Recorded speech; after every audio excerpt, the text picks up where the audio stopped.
J'ai rencontré Marie, je peux dire une rencontre avec Marie qui, elle, pouvait comprendre la souffrance d'une mère qui perd son enfant. Bonjour, je m'appelle Hélène. Je suis mariée avec Robert. Nous avons eu 6 enfants et 3 petits-enfants. Nous sommes engagés en vie dans la communauté du Chemin Neuf. J'ai rencontré le Seigneur à un moment très précis dans ma vie. J'avais 33 ans. C'était 2 événements majeurs ont été vraiment importants à ce moment-là.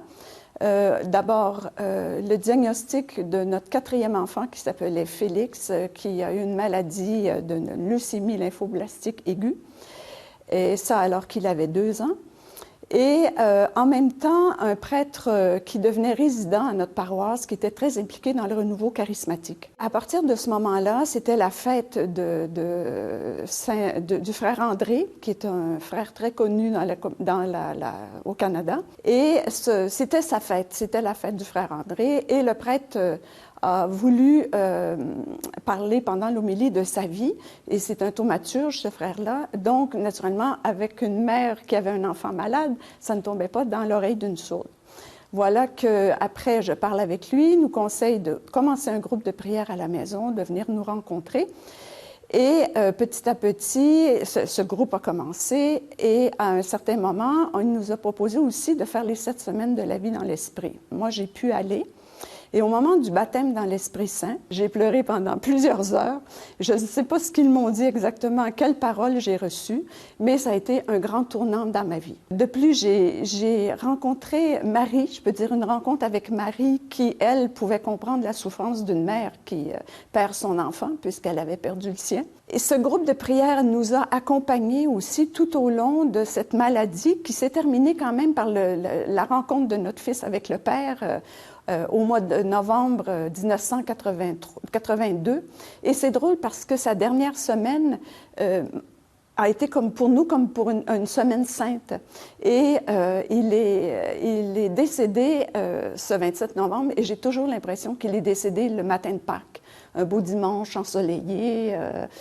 Et voilà, ça fait plusieurs années de ça maintenant. Depuis, on a eu 2 autres enfants, mais cet événement-là a vraiment marqué ma vie. Et ce qui a été fort, on a reçu des paroles tout au long de cet événement. On a reçu des paroles prophétiques, un peu comme par exemple d'Ézéchiel, je vais t'enlever la joie de tes yeux, mais ne prends pas une heure de deuil, gémis en silence.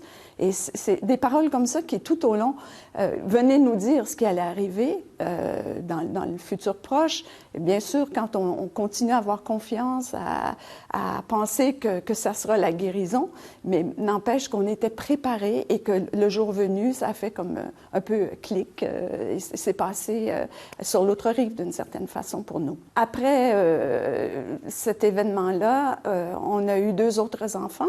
Et puis, on a rencontré le Chemin Neuf 10 ans après. On a fait la session Cana, et ça nous a ouvert à la vie communautaire, en fait. La session Cana, pour nous, a été une ouverture à la vie communautaire. Alors, c'était vraiment l'étape de ma rencontre avec Dieu, et c'était le bouleversement dans ma vie. Et ce groupe de prière a duré encore 5 ans après le décès de Félix. Ce qui prouve que les gens du voisinage, du quartier, ont été touchés par, eux aussi, par tout ce qui s'est passé. Même les enfants venaient prier à la maison, c'était très, très beau. Ben moi, je me dis que le Christ se laisse trouver. Donc, ce qui est important, c'est de le chercher, mais il se laisse toujours trouver.